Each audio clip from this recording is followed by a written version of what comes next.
Welcome back to another episode of Even Tacos Fall Apart. I'm MommaFoxFire, and I am so glad you're here listening today. Whether you've been listening for a while or this is your first time tuning in, I want to thank you for showing up, because we all know how hard that can be sometimes. So grab a drink, take a breath, and settle in. Today's episode is going to be one that I think a lot of you will relate to and get something real out of. We're diving into something fundamental: communication and storytelling. That might sound a little bit abstract, but we're going to break it down in real terms. Whether you realize it or not, we all tell stories every day.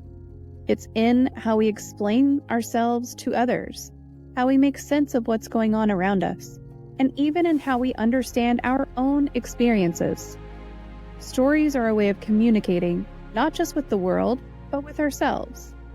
When we own our story and learn how to express it, we gain power over our narrative, and that can be life-changing. Today's guest is Darius Wallace, someone who knows firsthand the power of communication through storytelling.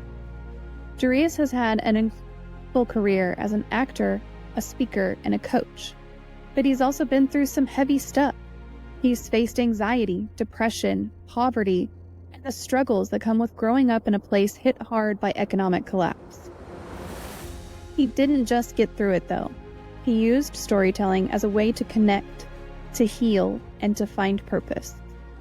That's what we're talking about here today: how communication and storytelling aren't just tools for entertainment, but tools for survival and growth. If you've ever felt like no one really gets what you're going through, or like your voice doesn't matter, this episode is for you. Darius is going to talk about how owning your story can reshape how you see yourself and how others see you. This isn't about sugarcoating things or pretending like life isn't messy, because it is. But that's exactly why communication and storytelling are so important. When we're able to share our experiences, real, raw, and without filters, we create space for connection. And sometimes that's the first step to healing, to finding community, or even just taking the next step forward. We're also going to talk about how storytelling plays a role in mental health. Darius shares his personal journey of how performing, even when he didn't feel up to it, helped him manage his own anxiety and depression. And it's not just about telling stories for an audience. It's about how speaking your truth, whether that's to one person, a crowd, or even just to yourself, can shift your entire outlook. I know that this episode might challenge you to think about how you communicate. It might make you reflect on how much of your story you've been holding back, and what could happen if you started sharing more of it. And listen, you don't have to be a polished speaker or a professional actor to benefit from this. We're all capable of telling stories that matter, and those stories have the power to change lives, starting with our own. As always, we are keeping the chat open. If something hits home for you, or if you have questions, drop them in the comments wherever you're listening. Send me a message or tag me on social media. I'm MommaFoxFire everywhere. I would love to hear from you. This podcast isn't just about interviews. It's about creating a space where we can all share, connect, and grow together. Let's get into my conversation with Darius Wallace and talk about the power of communication through storytelling. That's okay. We'll get it going. It's not a good stream without some technical difficulties. Don't worry, because I will always bring the technical difficulties. All right, but welcome everyone. Welcome to another Mental Health Monday. Really excited for our conversation today. We are talking to Darius Wallace, and we're going to be talking about the power of communication through storytelling and some of the importance to mental health and well-being of kind of owning your story and how you tell it and how you frame it. So Darius, thank you so much for joining us today. I really appreciate you taking the time out.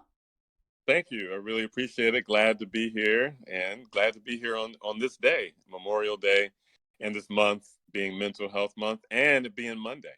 Yeah, it's perfect. It's perfect to get the three M's there. We do have a question queue open, so if anyone has any questions, feel free to pop those in. Just type your question into the chat, and you can use exclamation point Q, follow that with your question. That'll put it into a place of higher visibility, but if you just put your question into the chat, I'll make sure to get to it too.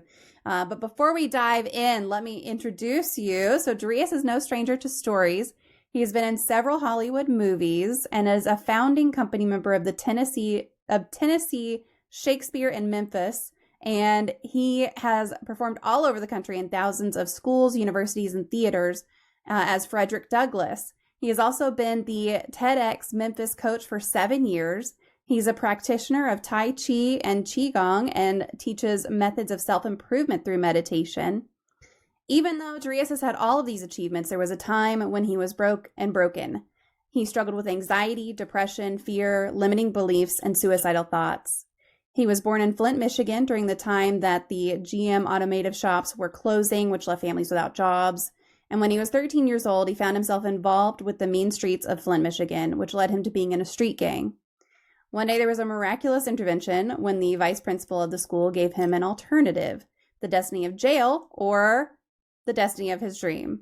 And Darius chose his dream, which was when he was introduced to his high school theater teacher, who taught him the power of communication through storytelling as an actor. And that is quite the introduction. If y'all are looking to connect on social media, I've got Facebook, LinkedIn, Threads, Instagram, website, all that good stuff. I'm going to post those into the chat, and y'all feel free to go connect, find out more about our lovely guest here today. But again, Darius, just thank you so much for taking the time out and being here. Thank you. I really appreciate it. And I have a question for you. How in the world did you learn how to pronounce my name so perfectly? Because we haven't had a discussion about it. And normally people say Darius, Doris, Derez. Yeah. I listened to your TEDx speeches. Oh, yeah. I was doing my research and I heard you say your own name. Like, how better to know how to pronounce someone's name than to hear them say it? I appreciate that. It's a great sign that eventually the world will be trained in how to say it. You know, there's 8 billion people on the planet, and I'm the only person out of 8 billion that pronounces it Darius. Everybody. Look, you gotta be unique. Yeah.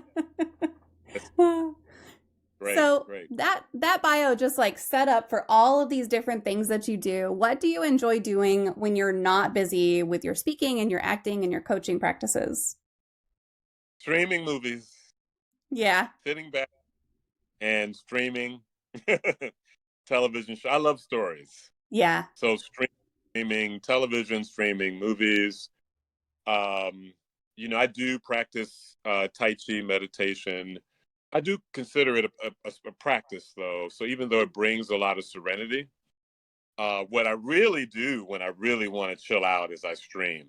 Yeah. And go into a space of nothingness and receptivity, because I love stories. So yeah. Anything in particular you're watching lately that you're like, oh, more people need to see this? Oh, wow. You know, there's so many that's running through my head right now, and I'm bad with names. But there's this comedian, Gerard. Can't think of Gerard's last name right now, but he has a series on HBO, and he's a comedian. He kind of is like a Dave Chappelle, but very, very different. Like his comedy is very poignant. His pacing is very slow, but he sends out these jokes that bursts the audience into laughter, and he goes into the silence. And he did an HBO series of Coming Out. Oh, nice. Yeah, it's really moving and courageous. It's as his humor in his style of comedy is very courageous. When I first saw him, I was like, wow, this dude is amazing because he holds the space so elegantly and such a silent power. I've never seen anything like it. He's completely unique. He's not, I don't know if he's considered an A-list comic, you know what I mean? Because he's so off the wall, as it were. Mm-hmm. But he's brilliant. And so he does these HBO series, and this particular one is his coming out. That's really cool. Yeah, it's so I would say watch it, because it's not just the idea that he's coming out, it's self-acceptance is the universal message to the what's happening with him, and the courage to be okay with yourself, even if it means loss of family members. And I don't know how he's now seen in the community of comics. I don't know, but he reveals in a very amazing way. I mean, it's so anyway. I would say that I just wish I could. I don't know why I can't think of his last name right now. Is it but Carmichael? Yeah, Yeah. Gerard Carmichael. Yeah. Yeah, brilliant comedian. I don't know how to explain it. He kind of reminds me of Basquiat, the great artist. I don't know why, but his comedy reminds me of, like, he's a comic Basquiat. So that's my opinion. But I would say that would be a great show to watch.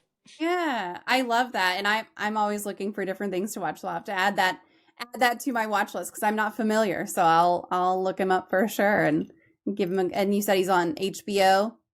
Yeah, it's on HBO, and he has That's several awesome. stand-ups. There's several HBO specials that are really, really great. He's an amazing communicator, storyteller, comic. Yeah. Hands. Yeah, I'm Yeah. really impressed with him. That's awesome. Well, I just added him to my real good list, so I'll get in there and watch some of his stuff for sure. Okay. Yeah, I feel like, Great. a lot of the time I ask people this question, like, what do you do whenever you're not busy doing all of these other things, right? And most of the time they're throwing stuff out there like, oh, well, I meditate. Oh, well, I do this. And it's refreshing to have someone who's like, I watch shows. That's great, because it's like you got to get the relaxation in sometime, and you got to get that just absorption of things that aren't necessarily your story and aren't necessarily connected to you. You have to have that reprieve a little bit sometimes. So that's great. I think so. I really do. I eat very healthy, you know what I mean? But every now and then I want some, barbecue chips. Yeah. Yeah. Who doesn't? You know, Who Coca-Cola. doesn't? Yeah. Do you have a true crime story that fascinates you? A true crime story? You mean something I didn't do? I mean, if you want to share some you did, that's fine too. Oh, it is being recorded on the internet though, so. I know. Man, I love crime stories. So I mean, not like I have a rush of stuff flowing through my head. Man, that's a hard one. I watched so many crime shows. There was a show, I guess maybe a decade ago, called The Killing. That show was it started off really, really strong, the first and second season.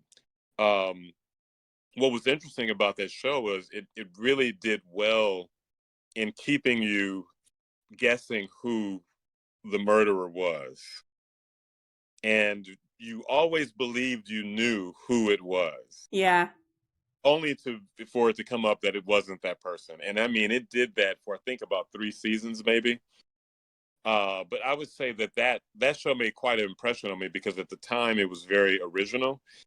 It actually created 2 stars, of which I can't name them. They're not stars anymore, but it really blossomed their careers for a while. But it's a unique true crime. Well, I guess that wouldn't be considered a true crime story. I think that was fictional. But I have been into cults. Yeah. Cult stories. Because I was in a cult. Whoa, hold on. Yeah, horrible. I can tell you some stories. I need them. I need the Lord, stories. Lord. Yeah, I was in a cult, Christian cult. When I'm not you putting now, that was with. this when you were an adult, or were you when you were a child, or I was a young. I was 19. okay? I was in acting school, actually. Am I looking at you in the camera? Am I looking at you? Yes, you are. Okay. Okay. Getting out of the habit of doing this. See, now I'm Yeah, looking at you real, but I'm trying to look at you here. Okay. yeah, Yeah, I was involved in a cult. Now, mind you, they're great people that are believers that are out there. So I'm not putting down. I'm just saying absolutely. that that's what they. And it was a horrible experience. And it was one of the worst experiences of my life. Now, it wasn't as bad as some of the cults of these documentaries that I've Yeah, watched because I'm fascinated with them because it's the same story over and over and over and over and over again, where you have a narcissist that starts off appearing to be great and very communal and charismatic and with this special knowledge and bringing everybody together and inspiring people and uplifting people. And then there's this shift, always this shift. There's always a gathering of people who also are struggling to be accepted and to be affirmed. And the narcissist is able to affirm and accept them and gives them a sense of belonging. And then there's a shift. And whatever that shift may be, it is always a dangerous shift. yeah, And now people are sucked into something that they didn't realize but they got to keep believing it because they've rejected their family. They've moved to some other state. They're living on some property somewhere. And so they have to accept it. And so now they're just completely, in a sense, stuck. Logically, they're connected to what's going on. And then it normally ends in some kind of a tragic, very, very tragic situation. yeah, So I'm always drawn to it because I'm always trying to see if the story is going to play out any different. And how does this keep happening over and over again? So I have to admit, I'm fascinated with cult yeah. stories.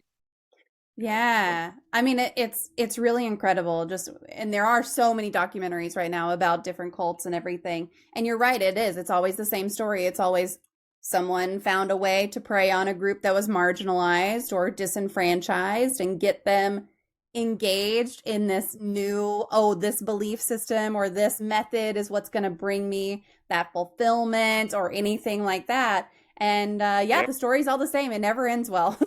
yeah, yeah. I mean, I was in it. I went to very prestigious acting school, SUNY Purchase. For those of you all who might understand what SUNY Purchase is, or um, and because I joined the cult, I quit. I quit school after my Wow. yeah. Fortunately, I got back to acting maybe a year or two later. Um, I got out of the cult. I'll never forget it. I was sitting with someone that was in it too. And we were over at his house and we were watching TV. He's an older guy. And he looked over at me and he said, now, my full name is Phil Darius Wallace. At that time, I went by my first name. And he looked over and he said, Phil, get out of here. Wow. Leave. You're better than this. Get out of here. Leave. Go. And I thought about it and I was like, he's right. And not long after that, I was gone. And then, over time, um, I went through a period of wandering and trying to figure things out. But something hit within me. And, there's some people that act because they want to act. There's some people that act because they have to act. I'm one that has to act. I have to tell stories. So Yeah. I found myself back in it because that was the truth in me of who I am. So Okay, so let's dig into that a little bit. Can you talk about some of the experiences that you had growing up that kind of shaped that perspective on storytelling and communication for you? when I was a child, the first thing I wanted to be was a clown. All right. I have no idea why I wanted to be a clown. I think I wanted to be a clown because everybody loved the clown. at that time. That was before It. Yeah. Oh, well, yeah. Yeah. I was terrified of the clown, right? Uh-huh. But, there was a time when, as a kid, you love clowns, you know what I mean? And because clowns are loved, you empathize with the clown. The clown is always trying to do something and fails. Yeah. It's funny. I mean, it reminds you of yourself when you fail, but now you can laugh at it. You know what I mean? And so wanting to be a clown, I think, connected me to TV. Yeah. And so I found myself wanting to watch TV. And the more I wanted to watch TV, my father didn't want me to watch so much TV, but which made me want to watch more TV. Of Right. course. And I think watching TV, of course, seeing those stories, I wanted to be in those stories. And one big story I wanted to be in, my father went to this movie long time ago when movies were just one movie. I shouldn't have said that because now you're probably calculating in your head how old I am. I think that's there way we can erase that. Anyway, went to the movie, saw it, got excited, rushed back, picked me up, took me to see the movie. And when I saw the movie, I came back and I was punching and I was kicking, I was screaming. I had just seen Bruce Lee's Enter the Dragon. Okay. And so I wanted to be Bruce Lee. I wanted to be the Black Bruce Lee, Bruce Leroy, or what was it? Bruce D. I wanted to be Bruce D. Bruce D. I like that. I got D, by the way, in this film. It has some martial arts in it, so that I mentioned earlier. But so that got me on a track of really digging into the idea of being an actor because he was an actor. And then I was exposed to Sidney Poitier. And back in my time growing up, and especially his time, there weren't a lot of African American people on screen in the mainstream. Sidney Poitier was one that stood out, class. And so now I wanted to be, like Sidney Poitier. And then it started to spread into James Earl Jones, but then it diversified, right? There was some diversity and inclusion in my imagination where suddenly it became, De Niro, Robert De Niro, for those of you all don't know, because once again, to my age, the young people may not even know who Robert De Niro is. You know what I mean? Come on. Surely everyone still knows Robert De Niro. I can't be that. I can't be. Oh, come on. Yeah. So, but Robert De Niro, Al Pacino, Marlon Brando, because they were brilliant actors, and Meryl Streep, and nowadays is Viola Davis, and Denzel Washington.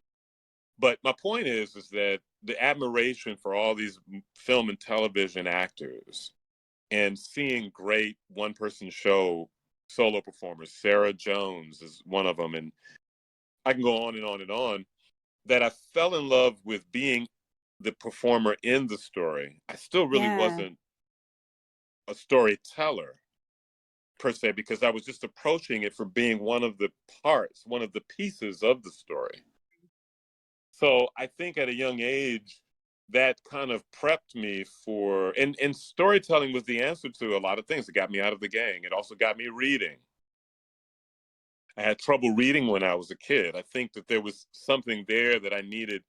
In today's time, I would have needed services, I'm sure. But at that time, we didn't know anything about that, right? Yeah. So I struggled throughout school. I struggled. And my father would leave books on my desk, hoping when I woke up, I would begin to read. One of them was on Bruce Lee. But he also would leave books on Frederick Douglass, who I now perform. Malcolm X, who I have performed. Martin Luther King, who I have performed, right? Muhammad Ali, just anyone that can inspire me as a child. But nevertheless, I still struggled, and I leaned into creativity because that's where I excelled. That's where I found my esteem was through creativity. And then at about 18 years old, my dramatic structure teacher pulled me into the office, and he says, "Phil," once again, my full name is Phil Darius Wallace. I go by Darius. Now, Phil, if you want to act, you're going to have to learn how to read. Start with this. And it was Tennessee Williams, The Kindness of Strangers, which is his life story. And I struggled through that book. I mean, I struggled through that book, but I read it. And it was the beginning of a journey of reading many, many, many, many books.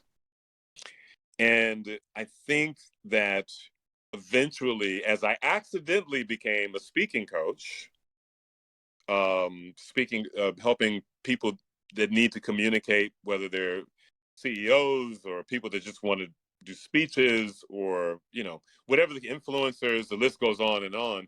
I coached them, but it was an accident how I started doing it. I'll tell you that story.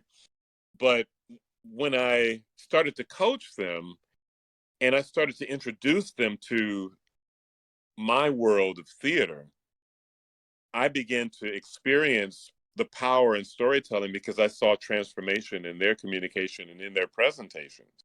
And so I dove deeper in just in the art of storytelling itself. And that became a rabbit hole journey that's opened up this magical world of telling stories. What really unlocked it was when I wrote a bad screenplay treatment.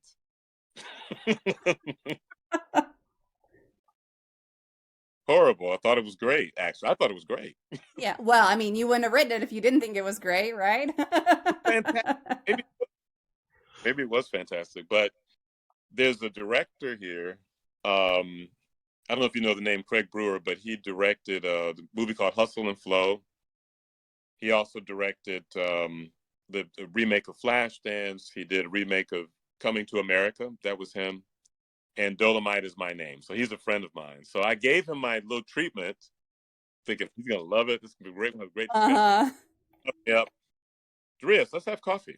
Like, oh, wow, cool. Yeah, we're going to have coffee. Yeah. Yeah.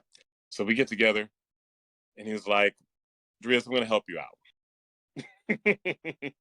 That help you out turned into a 3-hour masterclass in storytelling. Oh, wow.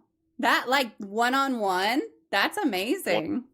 That probably someone would pay 25 grand for. Yeah. Yeah. And it was eye-opening.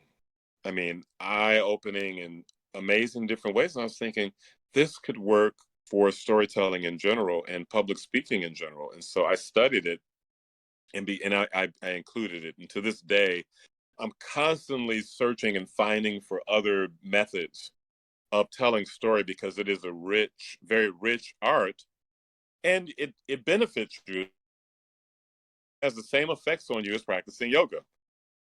Okay. That's a fact. Interesting. You can look it up.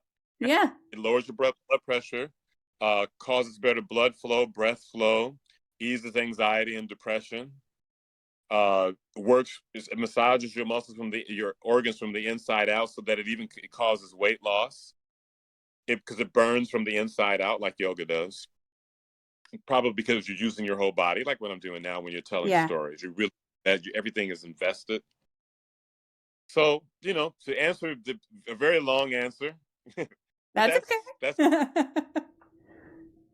Yeah, I mean that's really neat. I love that you tied it into, like, it helped you do all of these things. Sounds very foundational for you, and something with that big of an impact kind of has no choice but to continue into adulthood, right? If you're tying all of this into it kept me off the streets, it helped me learn how to read, which, by the way, like, very similar story with my 2 younger sisters. My baby sister was struggling to learn how to read, and my middle sister didn't necessarily like to read, and they got into a series of books, and they would take turns. My middle sister would read a chapter to my baby sister, and my baby sister would read a chapter to my middle sister. And that really got them into stories, and the story was so good that it got them into, okay, now I like to read. Okay, now I'm connecting this in. And we're all big readers, so now it's not a big deal. But it's amazing how, looking back, sometimes those little things just pile up, and they become a part of this bigger piece of you. And it's really neat to hear you just talk about that. Yeah, I'm very, very thankful. Even, you know, I don't know if you saw any of my TED Talks, but I also, at one period of my life, was homeless. during that period of time was a short period of time. But words themselves are very, very powerful. And during that period of time, I remember something my father would say: all things lost can be regained. And we, like the divine, can say be, and it is, which is actually Islamic. My father is a Muslim, but it's universal. Yeah. We power this, letters or symbols. And when you combine the symbols together, they are an expression of our ideas, our imagination. And imagination is how the universe works. Or one of the ways the universe works. Not the only way, but it is the way things are manifested, through the imagination. Absolutely. If you can't imagine Yeah. it's not going to be. Yep, that's right. That's right. Yeah. And your imagination is the same faculty as your memory. And sometimes we get stuck with the memory looking back. We're constantly looking back, right? And so we repeat because we're constantly looking back. So we repeat the past because we're constantly looking back. We're trying to fix it. We're always going back. But we can use that same faculty as the imagination forward, where we can see our future and we can remember our future. Yeah. And so repeating that. That's really neat. I mean, so I know that's kind of, you're talking about this form of like manifesting things in the future. And I don't think I've heard anyone put it quite that way. Like you imagine your past all the time. That's why you repeat. Now you can imagine your future, and then the future is what will repeat if you're manifesting it that way. I think that's a really neat perspective. Yeah, it's true, because storytelling is the story structure is the structure of life. What do I mean by that? Well, there's a story about a young man in the 60s who wrote a screenplay that was very, very bad. None of the studios wanted to make the movie. He was very depressed, but he ran across a book called Hero with 1,000 Faces. Have you heard of it? I have not. Have you heard of Joseph Campbell? Have you heard of The Hero's Journey? Maybe. Okay, no problem. Some people have and some people haven't. But Yeah. the thing is, he ran across this book. And in it, he discovered this concept called the hero's journey, which is in every folklore and every movie, myth, religion, and it's thousands and thousands of years old. As a matter of fact, it's in nature, so it's forever, it's eternal. So he finds this concept. He wants to study it. He goes to the University of Southern California, audits the class. He comes back to his screenplay, rewrites it, and the studios love it. They love it so much they turned it into a movie. Nice. In 1978. And that movie has had many, many sequels. And it is now a multi-billion-dollar franchise. And it's called Star Wars. Yeah. And the young man was George Lucas. Nice. What I've come to find too, though, is that the hero's journey is the masculine hero's journey, the warrior. But there's also a feminine hero's journey, which is the masculine hero's journey is divide and conquer. The woman's hero's journey is combine to grow. And sometimes you'll have them interchanging. So like the story of Jesus really was the feminine journey of uniting, bringing about a sense of peace and letting the utopian world grow from that, right? Whereas the story of David is the masculine version of that, where war has to happen in order to. So in a lot of movies you are, especially past up till now, have been more of the hero's journey that's masculine. So Star Wars is that, right? But the Wizard of Oz is the female idea of the hero's journey. But really, it's the cycle of life. It's in nature. Both are running in nature all the time. And so what we discovered then is that the story structure is a structure of life, and it's happening all the time. You know what I mean? Happening all the time. Yeah. I like that. I was trying to call. Hey, Ann. Sorry, everybody. My daughter's It's all trying to call me. good. Hey, Jay. Hey, and Violet's trying to call. Can you let her know that I'll bring the stuff? Got to take care of the little ones. And tell Oh, I mommy get that it. Violet are back. Violet. Yeah, thank you. Sorry, everybody. I'm a dad too. Listen, my child is right out. I was just giving him the evil eye because he's right out here doing stuff out here, and I specifically told him, like, I'm putting you in bed. Don't come over here while I'm doing this. And Yes, where is he? right. Right out there doing that. So I get it. You're good. You're good. All good. But what's beautiful about that, though, is that, you know, this cycle, this circle is happening with us all the time. There was a time when you weren't doing the podcast. Yep. And you were just in your ordinary world, the mundane world, the same old, over and over and over again. And then there's an interruption.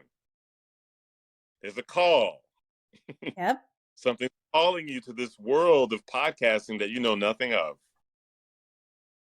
And then there's the decision. Should I or shouldn't I? Yeah. I'm going to go for it. Well, Mama, I don't know. I don't know if you should do it. You don't know much about it. Mm-hmm. Or if you don't want to do it, it's like, this is what your passion is. This is what you've been looking for. You got to do it. It's rocking back and forth. Then finally, something happens that catapults you into doing it. Now you're in a world that's so different than what you're used to. Mm-hmm. And now you need someone to guide you or give you some advice. You need your mentor, whoever that is. It could be another podcast or YouTube. And it's a roller coaster ride of ups and downs. And then there's a moment where it gets real. And the story changes.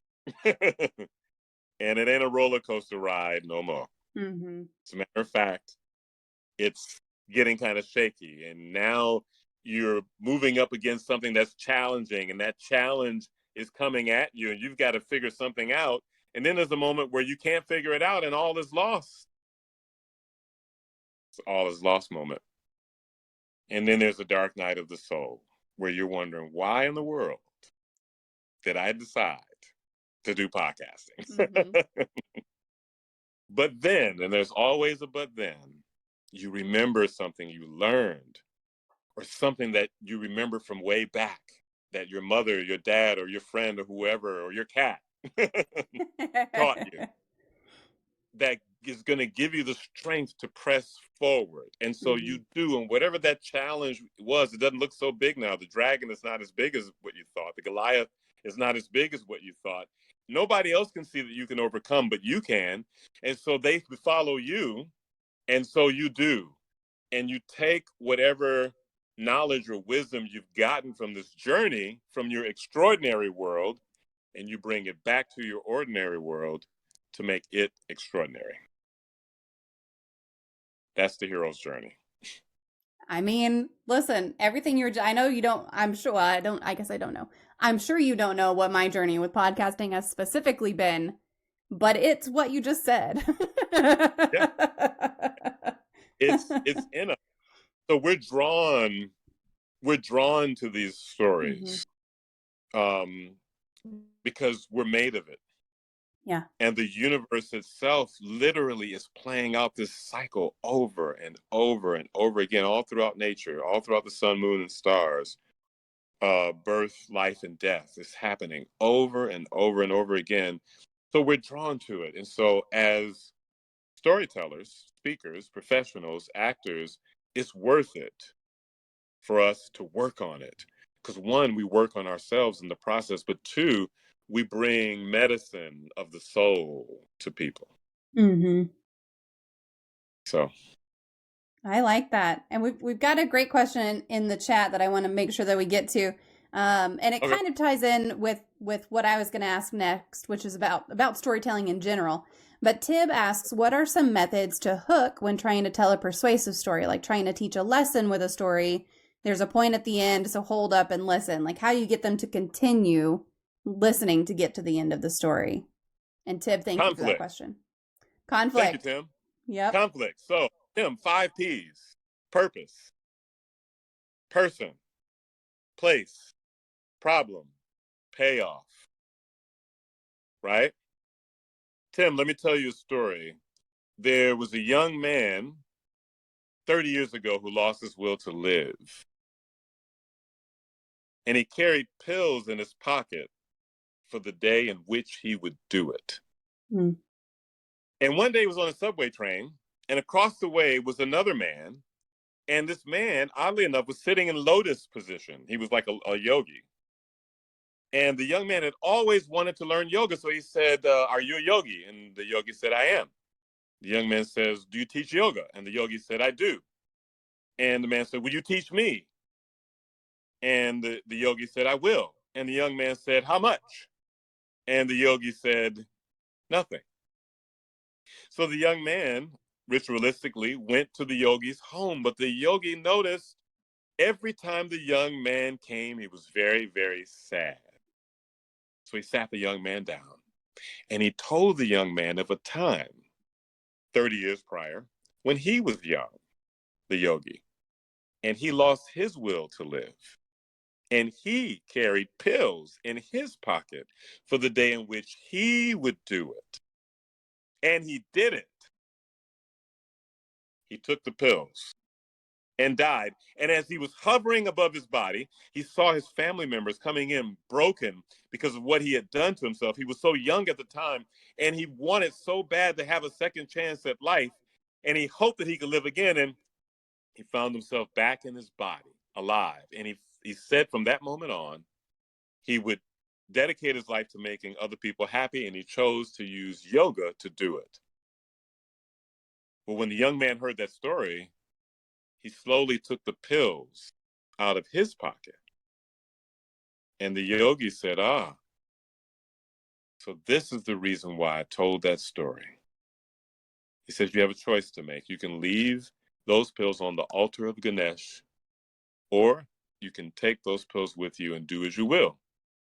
And the young man, in a moment of mindfulness and inspiration, made his decision to take those pills and leave it on the altar. And the young man continued to go on, start a career and start a family. And the young man is sitting before you today. So, purpose. What's the purpose of the story? That you're not alone, and that suicide is not the answer. That there is a whole other world, a whole other life for you. That's the purpose. Person, who are the characters involved? There's the two, the young man and the yogi. Place, where is all this taking place? It's taking place on the subway train and also in the yogi's home, which is really important because it creates the atmosphere. But the most important is problem. This young man has it in his mind to take his life. And the yogi, when he finds out something's wrong, what's going to happen between the two of them?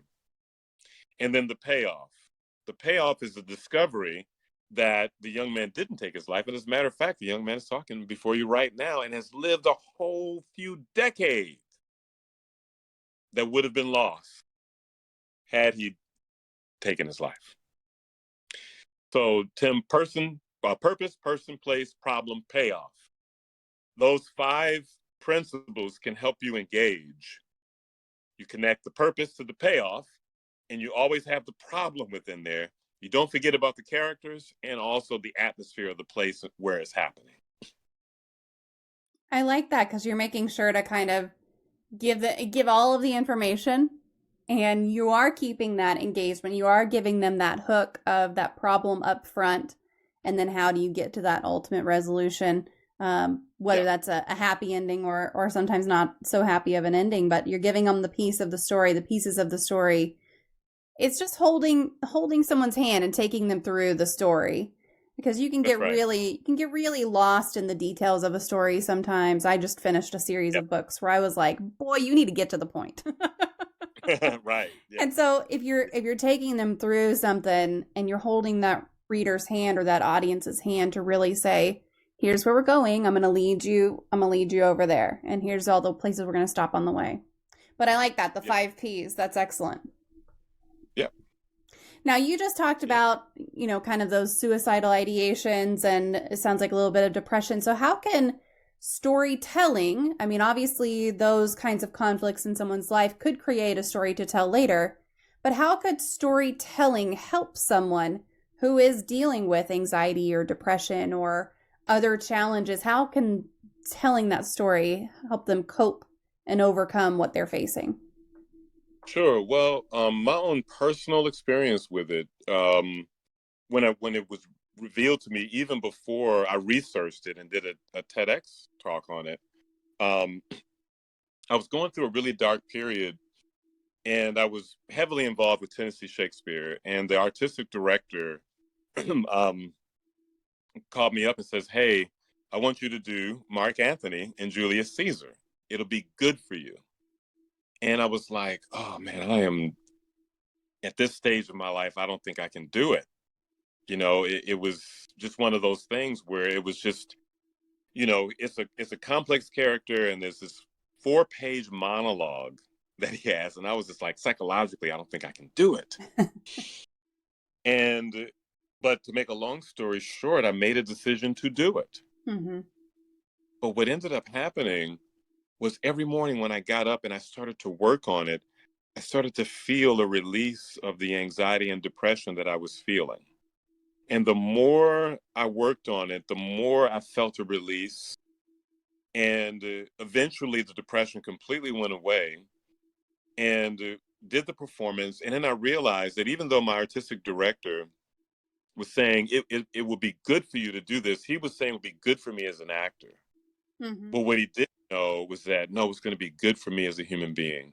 Yeah. And one of the reasons why is because it takes your mind off of yourself. Sometimes with anxiety and depression, it comes about because we become very, very focused on ourselves. So focused that we become our worst critic. We become our own enemy in a lot of ways. And we begin to tell ourselves stories that really don't exist. Mm-hmm. We begin telling ourselves stories that other people are thinking. We become mind readers that they're not thinking at all. It's a story that we're constantly telling ourselves over and over and over and over again. And we create this huge world, fictional world, but it's real to us. And we live in it. And what storytelling does is it takes you out of your world into another imaginary world. And when you have a person, or an audience, now your goal is to move them. And it becomes about them. And because of that, there's this release that's happening. And you may say something that may inspire them. And so now there's this interaction that's happening that's creating a sense of healing, because they're receiving something from you that could be entertaining, inspiring, or take them off of their sorrows. But also, too, you're taking your mind off of your own sorrows. And so I believe somewhere in the midst of that is where storytelling can help with anxiety and depression. I guess I've never really connected that before, but it's kind of one of those things about, it's a little bit of a distraction. It's a little bit of a cope, right? Because you're putting yourself into a different story for a moment.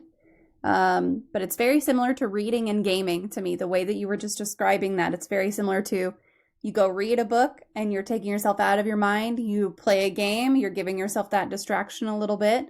And then things like interacting with other people, going out and socializing and those kinds of things. If that's something that recharges you, it's just getting you out of your own head for a little bit. And so if you can kind of tell those stories, or tell a story, or in whatever way you want to do that, I definitely could see that helping for sure. Yeah, and then within stories, a lot of great stories, there's a lot of metaphors and a lot of hidden meanings speaking to your subconscious, that also the story itself is healing. The story that you're telling is healing. Or there's something in your life that you're needing to get out, you're needing to communicate, and suddenly you do. I remember there was another moment in my life where I was, dealing with something, and I was sitting in a meeting, and someone saw it in my face. And so they came over to me after the meeting and said, "Look, I can see in your face something's wrong." And he told me this beautiful, very inspirational story. And when he finished telling me, he said, "I want you to know I'm going through something too." And this is a story that's helped me. As a matter of fact, it's helping me as I'm telling you the story. So yes, there's something very inspirational, powerful, and beautiful about telling stories, but then also listening to stories. Yeah, absolutely. Absolutely. I mean, just the nature of what we do here generally week after week, we listen to stories and we hear these things that people have faced and the ways that they've overcome them. And that's a little bit of healing for someone who's experiencing something similar, but it's also a little bit of healing for the person who's sharing that story also.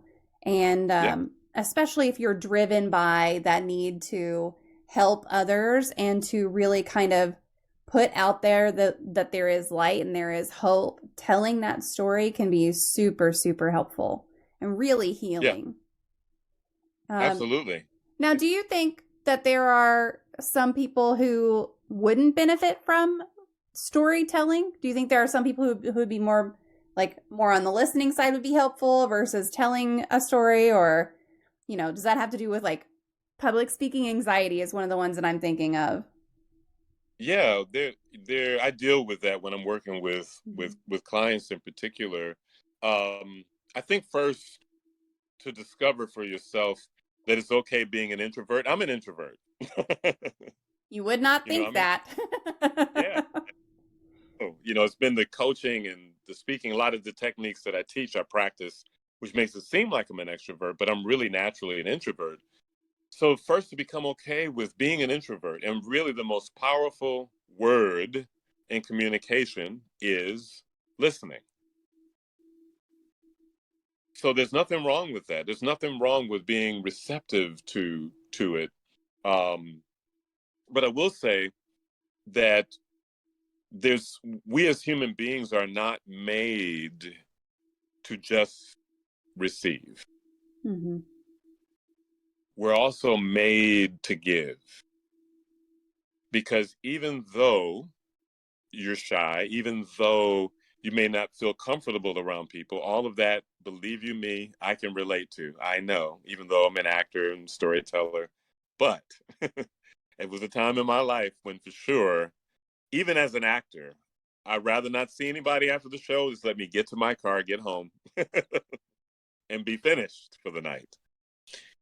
But even though you may be feeling that, there is no other person on the planet like you. And there's no other person on the planet that has lived your story but you. And that there's something within who you are in your life experience that someone else needs. Mm-hmm. And that what you have to share is of value. And so I think because of that, I would say that it's beneficial to be willing. You may not be in a space to do it yet, but to be willing to share. Not to feel pressured to share, and not to criticize yourself because you're more of a listener, but to also realize that you're also a teller. You really are. And so to give yourself that freedom, that permission, and I offer to you to give yourself permission to share. And so in that sense, is my belief that, yes, I think everybody should tell a story or tell stories to the people at least that they care about and love.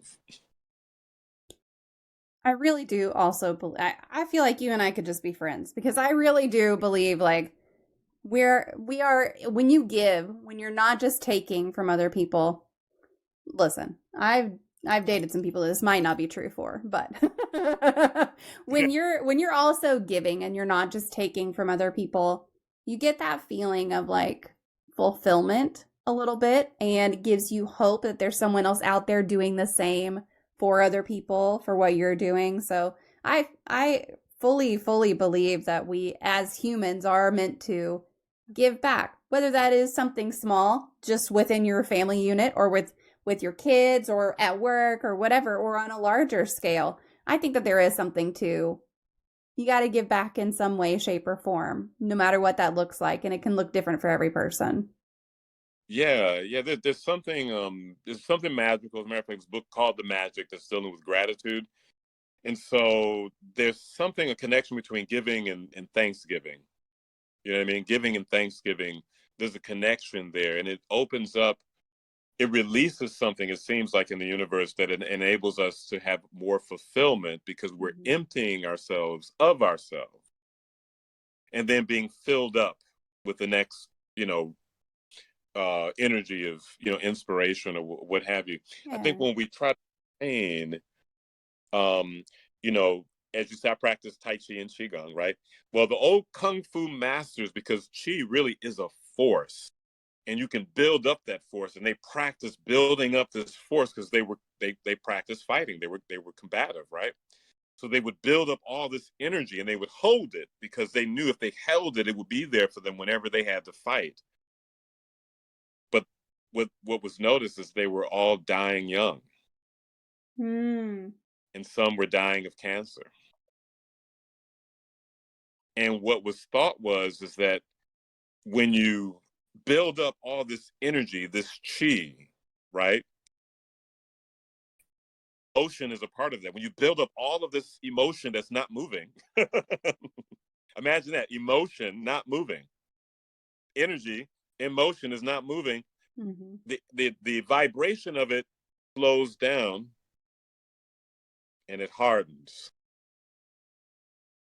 and it becomes something. Yeah. A dis-ease, right? And so we're not made to hold like that. So in Tai Chi and in Qigong, we build it and we release it. Get that anger. If you're angry, get it, but then you got to let it go. Yeah. Sad, go on and get it. Go on and feel that sadness. Feel it, then let it go. Same thing with joy, though. You get happy, something happens, really celebrate, but then let it go. Because we're not made to hold on to it. Yeah. Now, do you think that Tai Chi and Qigong, do you think that those impact or complement your work in storytelling and acting, or are they just something you kind of practice on the side a little bit for that release and everything? Oh, no, it connects. It all connects. For me, to Tai Chi, yoga, it's really holistic. 85% of our communication is nonverbal. So that means your body and your emotions and your expressions is what's mostly involved. The words is just a little bit. And so you got to take care of the whole being as a storyteller, because you're utilizing your whole being to express yourself. Yeah.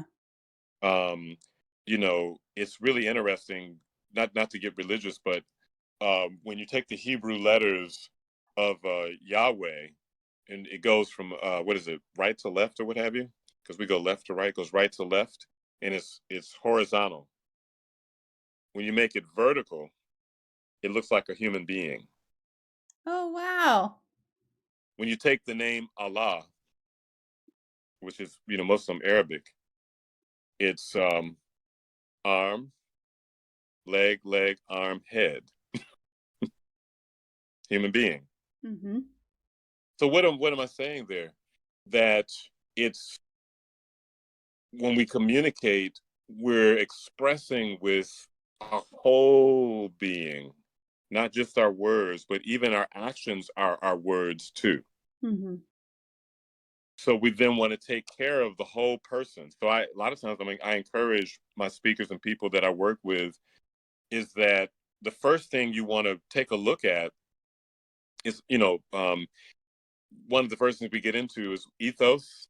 Not to get all educational here, but it means ethics, that you are about what you're talking about, that you have experience and expertise in it.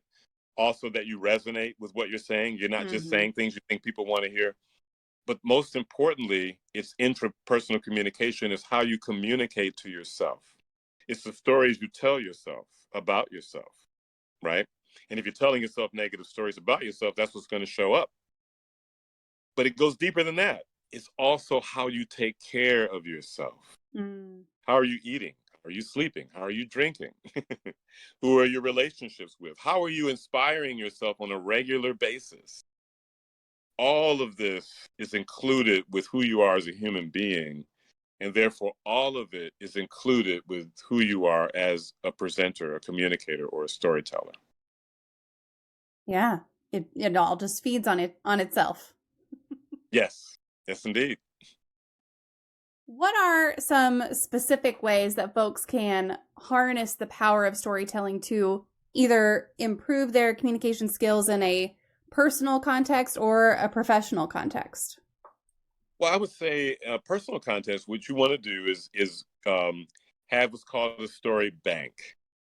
And so you want to take a look at the things that you have happened in your life that you enjoy sharing and share it more, whatever you feel comfortable with. When you're in conversation and you're out or you're talking with people and you see that there's a story that people like or impacts people's lives, right? Tell that story more, but then find other stories. Begin to collect things that are happening in your life or that you're seeing happening in other people's lives. Um, get invested in reading more stories and watching more stories and taking a deeper look at stories that could be examples. So I think on a personal level, create what's called a story bank. Mm-hmm. On a professional level, you should just know that no one makes decisions logically. That you can make all the sense in the world and people will just say, mm-hmm, and they won't do anything. Because nobody makes a decision based on logic. We make decisions based on emotions. And the best way that you can reach people, by salespeople, people that have to pitch all the time, or people that have to work with teams and so forth, is that you have to reach them emotionally. And the best way to reach them emotionally is through storytelling, because when you tell me a story, images come up in my mind. Mm-hmm. I relate it to personal in my life. I have an emotional reaction to it. Now I'm connected to you emotionally. And you can make me feel a certain way about the information you want to give me. But if I don't feel anything about it, it's just good information. Yeah. So I would say for the professionals, understand that it's very important to tell stories. Therefore, it's important to learn how to tell stories. What's natural is that we listen to stories. What's unnatural is that we stand up in front of a crowd of people to tell them stories. That comes through technique and training. On a personal level, pay attention to the stories that you tell that people like and tell it more often, because it'll help develop confidence in you as a storyteller.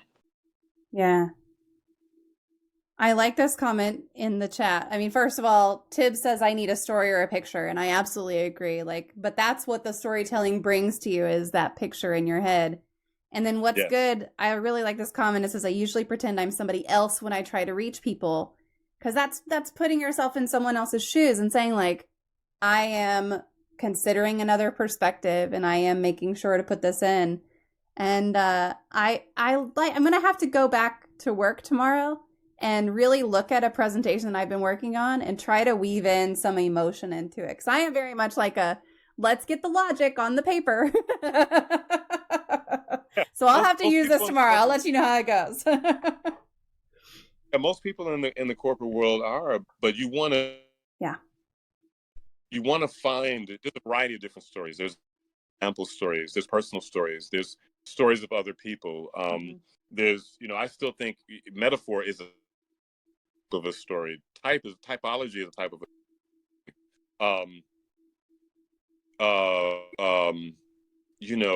myth is a type of a story. Allegory is my favorite type of storytelling. But my point, though, is that you want to find stories to connect people emotionally to what you're talking about. Because once again, if it's just information, it's good information, which nobody remember. Yeah. But they will remember your story. Yes. Yep. Absolutely. As a TEDx Memphis coach for 7 years now, right? What are some key things you focus on to help speakers whenever they're trying to effectively communicate their stories? Well, beautiful. Well, TEDx is a style, right? So the first thing that I try to encourage those speakers is TEDx is you speaking to one person and it's someone you really, really care about. It just so happens to be the audience, and therefore the world of everyone who sees it. And TEDx is a conversation. So it literally is, you're communicating as if you're communicating to just one person. That's the first thing.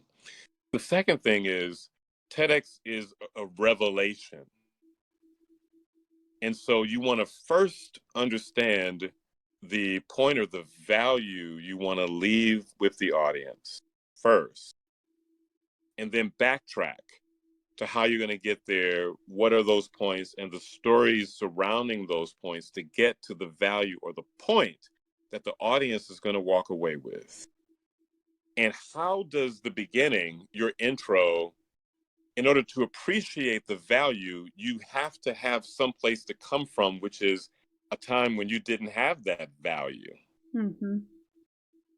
And you build your presentation from there. But then one of the key things is you want to take what people see typically in normal situations and flip it on its head, so that now they see it in a completely different way, but then it's revealing, life-changing, transformative is the sauce of the TED Talk. And so when we work, we try to discover in the content, what are you saying, and how can you take what's typical and flip it on its head so that it's revealing? And that revelation is the point or the value that you want that audience to walk away with. It's the transformation that you want them to have. And so we work on our talks. I was to TEDx for maybe it's 8 years now. But now I've since moved on from doing TEDx Memphis, but I was the TEDx coach for 8 years. Nice. And I've worked seeing over 100 go on to the stage to do TEDx talks. That's really neat. I mean, it's got to be just such a broad range of topics too that you got to work with. Yeah, amazing topics. Yeah, amazing, that's great. Topics. Were there any common challenges that you found yourself just kind of either not correcting people on, but helping people with whenever they were working on those? Yeah, the main thing was the self-worth part, self-confidence. Low self-esteem, no matter how experienced the speakers are or were, or inexperienced, it didn't matter. It all came back to rediscovering confidence within your self-worth, self-esteem, believing in yourself.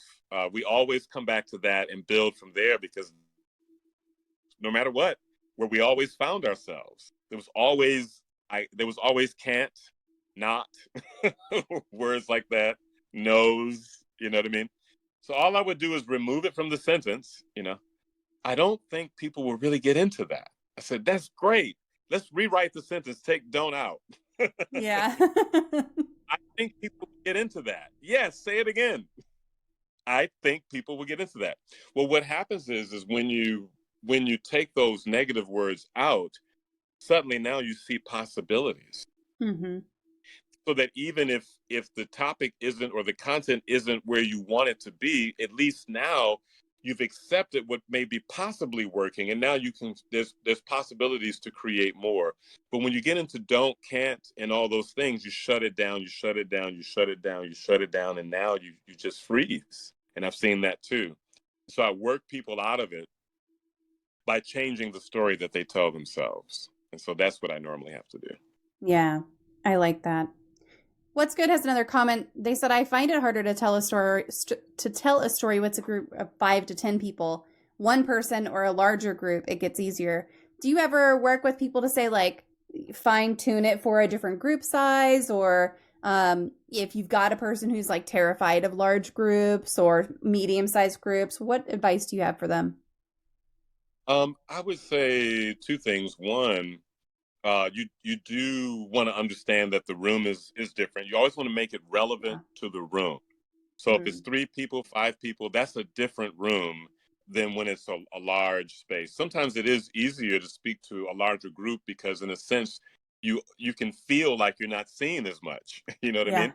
Whereas small group, you can feel their presence and all eyes are on you.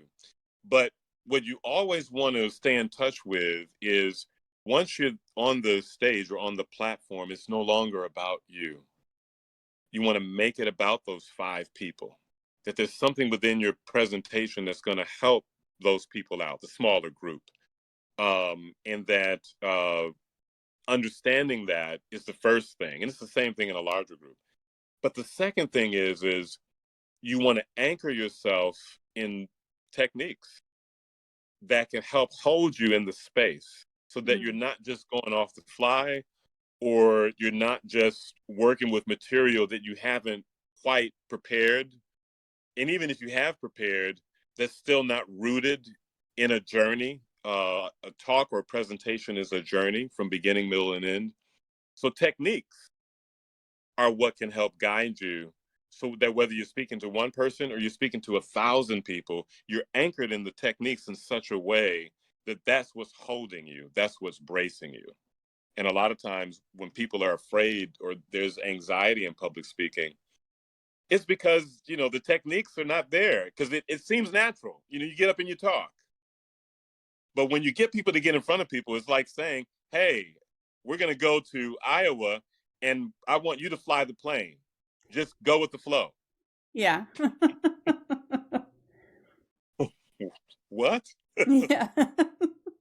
Yeah. When you understand how to fly, it doesn't mean that you won't be nervous, but at least you can anchor yourself in the skill set to be able to fly that plane. Well, public speaking is the same way. Guess what? Because people, the biggest fear in America anyway, is the fear of public speaking, even over death. Oh, That wow. Means, even over death. That means you'd rather be in the casket than giving the eulogy. I did not realize that was the biggest fear in America. I mean, I guess I understand, because getting up and speaking in front of a lot of people, I know, can be really daunting. And it's like, well, if you're dead, you don't have to worry about anything anymore. So Right, exactly. Yeah. But I encourage when we as professionals, or, we literally, part of how we're making income is with our mouths and our ideas. And so it's important in understanding that to learn better ways to communicate, which is through learning methods of storytelling, but then also to learning methods of rhetoric, which can help you communicate better. And over time, you just get better and better and better at it. And that's what makes the difference. Yeah. So what motivated you to start sharing this part of your story publicly? And what do you hope the messages that you're conveying to other people whenever you come on things like podcasts and speak? I've been through a lot. I mean, I've been through a lot. And I think I've just come to understand that a lot of people are going through a lot. And, I'll go through a lot again and again and again.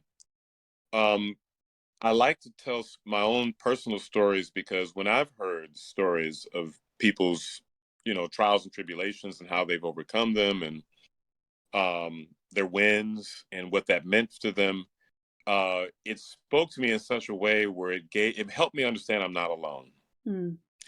And so I enjoy helping other people realize they're not alone. I post a lot on Facebook and, things that I'm doing, yada, yada, yada, yada. And so sometimes when I'm out, people will come up to me and they'll just say, congratulations. Because they think that what they see on Facebook is it. And so I love sharing my stories to let them know, behind all the things we share on Facebook, there's this other life that I have and have had, of a tremendous amount of struggle. Yeah. And I love the idea of just letting people know you're not alone in this, and so I'm hoping somewhere in the mix of that, people, are inspired, as I've been inspired by other people sharing their stories. Absolutely. There's another question in the chat. What's Good says, have you ever dealt with someone where the anxiety is just too much and they can't control their emotions? Yes, I have. He was a young man during the pandemic. His mother I worked with, who was also an introvert. She's in commercial real estate. She had me coach her. She had gotten a leadership position. And so during the pandemic, she called me up. She has a 28-year-old son, and he just lost his job. He works in the tech world. He really wanted to get a great job, and he climbed all these interviews, and she was worried that he was just going to be disappointed. Nobody was going to hire him. So she hired me to work with him. And I was like, yeah, that's what I do. I'm good. Let's get it. So we go down to the office that I used to have in Memphis, and he comes in, and he's I don't know, 5'2", red hair, and 28 years old. But when he sat down, he kind of sat down like a 7-year-old, and chest was collapsed. Very quiet, very good guy. And I was thinking, not a problem. It's going to be all good. I can fix this. 2 hours later, after working on 2 sentences, I was like, I don't know. But then I told myself a different story. And we got into a conversation, and I found out some other things about him through listening to him. And I discovered how he worked and how he learned. And so to make a long story short, I tapped into him and how he learned. And I started to see subtle growth, and it just kept going. I learned that he learns through repetition. I learned that he's a memorizer. Some of my students are improvisers. Some of my students are outliners. They can get the bullet points and go off the top of the bullet points. Some of my students have to memorize. Yeah. He's one of them. I discovered that through repetition and memorization.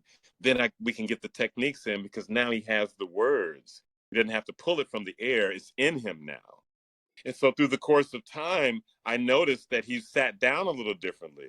His chest was out a little differently. And he started to get these interviews, and he started to get callbacks.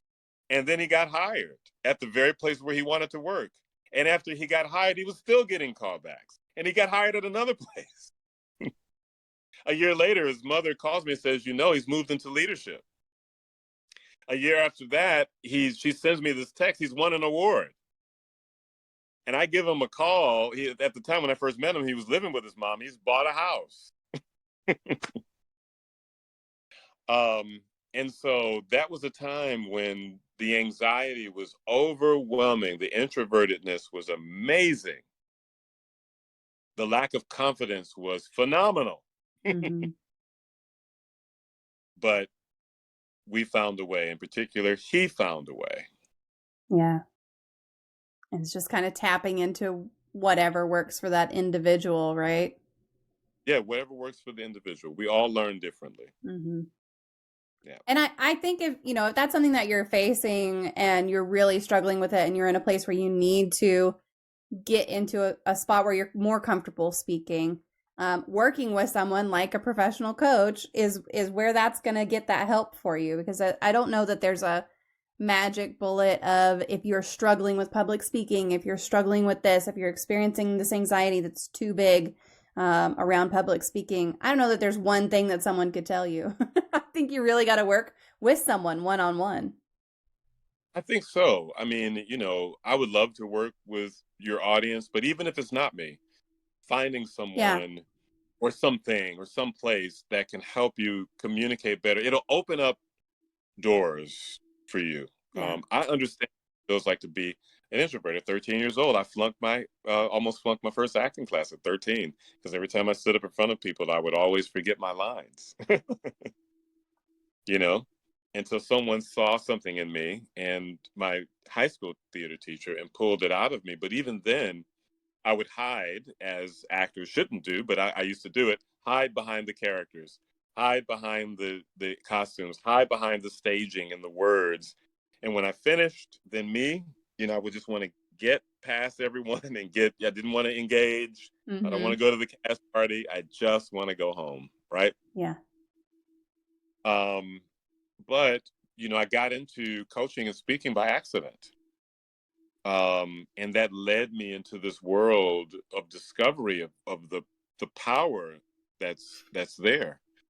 I was sitting in a Starbucks. I was unemployed, and that was my ritual.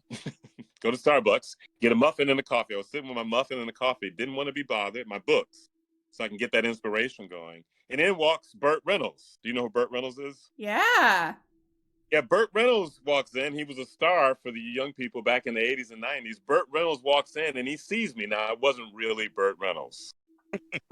It was someone who looked like Burt Reynolds. Mm-hmm. But Burt Reynolds sees me and I see him and I'm like, oh no, here we go. I know he's going to come over to me. And I really don't want him to come over to me. Please don't come over to me. And so I'm reading, I'm just watching this Burt Reynolds slowly get closer and closer. I'm like, oh.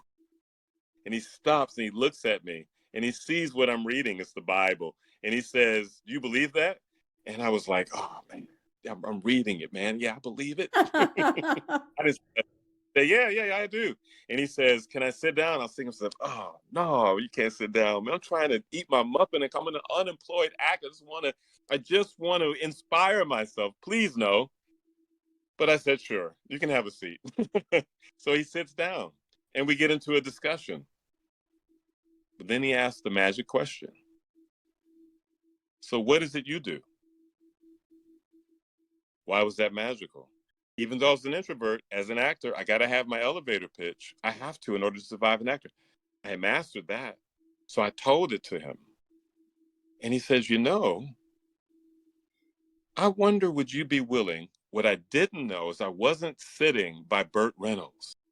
I was sitting by one of the most powerful men in Memphis. You might as well say I was sitting next to the mayor. They call this guy, Larry Jensen, the Kingmaker. Oh, wow. And he ran a commercial real estate company. I wonder if you would be willing to help my brokers give better presentations. I was an unemployed actor, and so my response was, you paying? Yeah. But of course I am. And so he hired me. Didn't know what I was doing, but I did know acting. So I taught them acting. Mm-hmm. And so he really enjoyed it. And he took me around to other companies. Well, through the course of time, that grew into me coaching organically, groups and so on and so forth. Well, over time, his son started a foundation that sponsored TEDx Memphis. And so I started coaching for TEDx Memphis. I did 2 TEDx talks, and I've worked with over 100 people, of studio executives and, CEOs and hospitals and influencers and entrepreneurs, and the list goes on and on. All because of that one question. So what is it you do? And my willingness to come out of myself mm-hmm. and engage and share with someone else. So. Yeah. That's really neat. Just that chance encounter at a Starbucks. Yeah. Like what if you hadn't gone to Starbucks that day? That's right. It was clearly meant to be. Yeah. It opened up a lot of doors. Yeah. But professionally and just in general, public speaking will open up doors for you. And it seems to monetize itself. And I believe it does because words are creative. Mm. They're creative. And so they have life in them. And so they grow. That's why you got to be careful how you use words, because it grows. Yeah. Here's another question. It says, have you ever had to refer or recommend psychologist or a therapist if the student was too difficult to teach?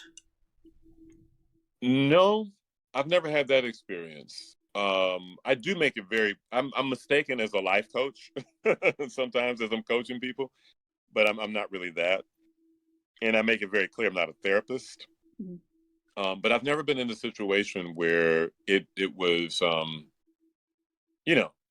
where someone was in a space where I needed to suggest. Actually, take that back. I do suggest therapy anyway. I think it's good for you mm-hmm. to have a therapist. But I mean, at a point where it becomes, like I can't work unsafe. With you. Yeah. or unsafe for me. I've honestly never had that experience before. So yeah, I think therapy in conjunction with anything that you do is probably a good idea. Most right, of the time. yeah, yeah. It's good to be able to talk to someone. It's good to be able to get it out. And I think what Yeah. happens a lot of coaching is that people get a chance to speak. They get a chance to talk. They also get a chance to be heard. So I think that that's all, very important part of communication, to be heard and to listen. Absolutely. Well, we do have one question that was sent in ahead of time, and that is from Bite Mark, and she would like to know, what is your favorite poem? Oh, wow. That is a hard one. Well, I would say my favorite poem is a song of myself by Walt Whitman. Okay. My favorite, I have several poets that are, Langston Hughes is one of my favorites, but also a Sufi poet, Hafez, and Rumi are other poets that are my favorite. I like we haven't had the Walt Whitman one before, so that's a good one. Let me post a link to that one. We've had people say Rumi. We've had people say Langston Hughes before, but that Walt Whitman one in particular, I don't think we've had anyone say before. I think he was, a 19th century spoken word poet. I think I might be paraphrasing. A song of myself, and I celebrate myself, and what I assume you shall also assume. For every atom belonging to me is good, belongs to you. I think that was verbatim, actually. Oh. I think that was pretty spot on for the beginning part of that. Yeah. Yeah. All right. Well, we've got a couple more questions here. So, Chad, if you have any more questions that you want to pop in, make sure that you write them in there into the Twitch chat or the YouTube chat. Either way. And Darius, what is your favorite life hack? My favorite life hack. Yeah. You mean, can you give me an example of what you mean by that? You mean like it could be anything. Well, it could be like a specific thing that helps you focus, or something like freezing grapes to put into your white wine, or something related to mental health, or something related to bouncing batteries to see if they're dead. Just anything that's like, this is something cool. A Venti dark roast with 2 extra shots. Oh boy. We're gonna be wired. I would say, to be honest, I need inspiration. So wherever I can get that content, YouTube, podcasts like this, wherever I can get that content, I gotta have that inspiration, because it fills my day with life. Yeah. So that is truly my favorite life hack. But I got to start off with the Venti dark roast, 2 shots, 3 raw sugars, cream on the side, and a Venti ice water. That is so much caffeine. I would be just vibrating, I think. But if that's what you need, that's fine. Takes different levels for everyone, so for sure. Do you think doing stand-up comedy is a good way to get someone used to speaking in public? Ooh, that's a good question. I don't do stand-up, so I really can't say that. I will say that it's one of the most courageous art forms is stand-up comedy.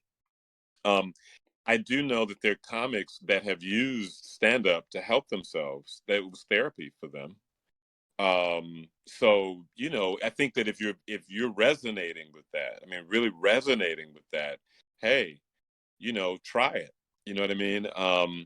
And if you really feel it, get up there and try it. And, you may have some moments where it doesn't work out, but you should know, even the great comics, they go on stage and they bomb often because they're testing out. We just don't see it. We don't see it till it gets to Netflix. But before it got to Netflix, it went through a whole series of small dives where they were practicing their material and it wasn't going anywhere. Mm-hmm. So if you get up in front of people and they're not laughing, it's okay. Just keep going for it. Keep going for it, because eventually you'll discover, you'll just get better and you'll discover. So if I want to encourage you to do it, if that's where you're resonating, I can't say for myself because I haven't done it, but I do know that there are comics that have become comics because they used it as therapy. So Yeah, absolutely. What is something you need to work on in your public speaking if you're being real critical of yourself?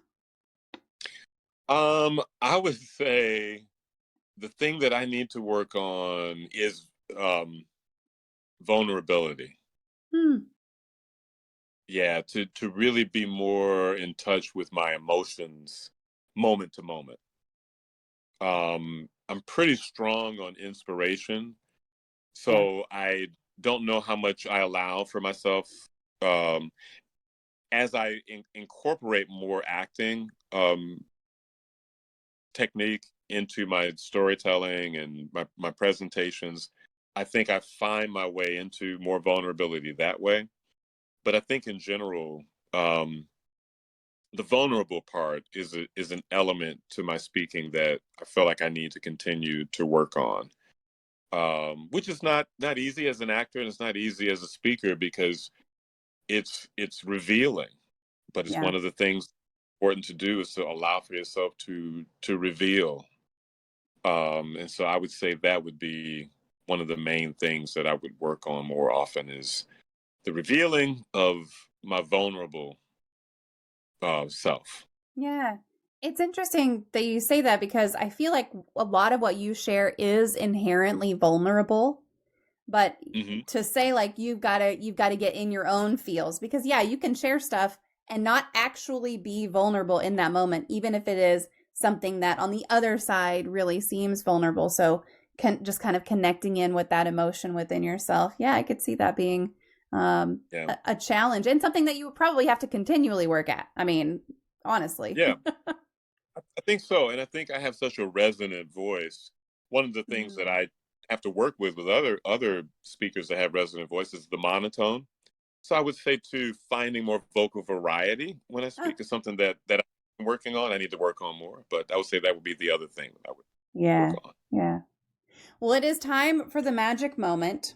If you could, and I have one right here, if you could wave a magic wand and eliminate one common opinion or misconception or theory surrounding mental illness, disabilities, or talking about mental health in general, what would you eliminate? I would eliminate the idea that it's that person's fault, that they're responsible for their illness. I think because we think that when people are dealing with mental challenges, that is something they did wrong or something they did to themselves wrong, or maybe they've wronged other people or whatever the case may be. And so we then are more judgmental toward them, not realizing that it's like saying if you had cancer or you accidentally ate something, right? Or even if you drank something, right, that made you super sick, that you did something bad, it's your fault, you deserve to be sick, and there's no compassion there. It's how we treat people that are dealing with mental challenges. And I would say I would like to wave that away, to realize that person is suffering, and it's filled with pain, and we need to look at it like how if somebody was hit really hard or shot, or there was a knife in them, and that they're just suffering and they're trying to live life without dealing with the wound or the knife or the what have you, is something that I would like to wave away, that we wouldn't put that on the person that's dealing with such a tremendous challenge.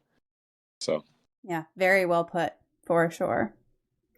Well, Darius, I'm just going to open it up to you and see if there's anything that you want to talk about that we didn't cover. That was all the questions in the chat that I saw, so I'll just give you the floor. I will post your socials one more time. So if you're looking to connect with Darius on Facebook, LinkedIn, Threads, Instagram, his website, any of that, I'm going to go ahead and post those, and I'll just turn it over to you for a minute.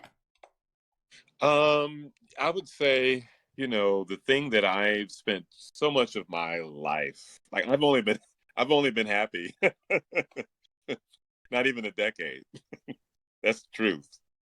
I spent most of my life full of depression, anxiety, anger, frustration, and a lot of it has had to do with lack of self-acceptance and really trying to be something I'm not, spending a lot of my life trying to be something I'm not, and looking for acceptance from other people, which is natural to do as a human being.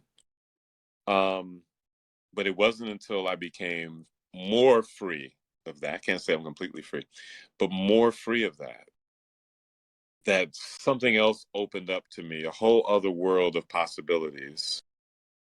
Had to get sober first. We didn't talk about that.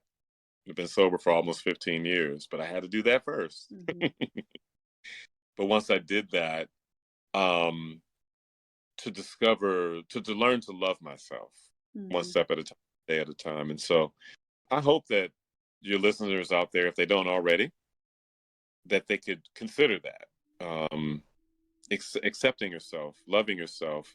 And of course, if you're struggling with depression, anxiety, loving yourself enough to do something about it. And then also too, if you're struggling with substance abuse or any kind of addiction, that you don't do it alone, that you get help and get clean, because from that space is where things can really open up and a whole other world of possibilities can open up for you. So that's what I'd like to leave with y'all. Yeah, I think that's completely something that more people need to give themselves a little bit of grace on. You don't have to do things alone. You can find people who are going to support you. Reach out to those around you, and if those around you aren't supportive enough, then go online and find some new people. Yeah. Because there's a whole world of people who are just here to support one another, and it doesn't always seem that way when you're in that moment. So find the people who are going to support you and surround yourself with them for sure. Well, What's Good says this was a great discussion. I never heard of Darius Wallace before. I'll be sure to check him out. My wife does storytelling at her job. She would benefit from this. So thank you. Yeah. And I'll echo. Thank you for joining us tonight. This has been a beautiful, beautiful conversation. I'm so appreciative of you taking the time. Oh, thank you. I really appreciate it. I felt from even your emails that it was going to be a great moment. I was like, wow, she's really enthused about this. I can feel it through her email. So thank you. And I hope this is not the last time. I hope we can do it again. Absolutely. All right, folks, that wraps up today's episode. I want to thank Darius Wallace for sharing his time and insights with us. I think there's a lot we can take from that conversation. Storytelling isn't just something we do for entertainment or to pass the time. It's a tool for communication, connection, and honestly, survival. As we talked about, it's a great way to own your story, to process your experiences, and to share them in a way that helps others and yourself. Whether you're out there trying to make sense of something difficult, or you're just working on being heard in your day-to-day life, the power of storytelling is real. You don't have to be on a stage or give TED Talks to make a difference with your words. We all have stories worth sharing, and those stories can shift how we see ourselves and how others see us. Even when life feels overwhelming or out of control, learning to tell your own story, your real story, can be a game changer. One of the biggest takeaways from today is that communication isn't just about talking. It's about listening. It's about being vulnerable, and it's about finding balance between sharing and receiving. Darius broke it down in a way that makes it clear. Storytelling isn't just a skill. It's a way to build stronger connections with the people around us and with ourselves. So what are you taking away from this? Think about how you communicate, whether it's your relationships, at work, or even when you're just sitting with your own thoughts. Are you telling the story you want to tell? Are you letting people see the real you? And are you listening to the stories others are sharing with you? These are all questions worth sitting with as we move forward. If you enjoyed today's episode, please take a moment to like, subscribe, and leave a review or a comment wherever you're listening. It helps others find the show, and it helps me stay motivated to keep bringing conversations like this one. And if something Darius or I said really resonated with you, don't keep it to yourself. Share it with a friend, post about it, or shoot me a message. I love hearing from y'all, whether it's feedback, questions, or your own stories. You can find me on all the socials as MommaFoxFire, and as always, I encourage you to keep the conversation going even after the episode ends. Your voice matters, and I would love to hear how storytelling plays a role in your life. Thanks again for tuning in. Take care of yourselves, take care of each other, and I'll see you next time on Even Tacos Fall Apart.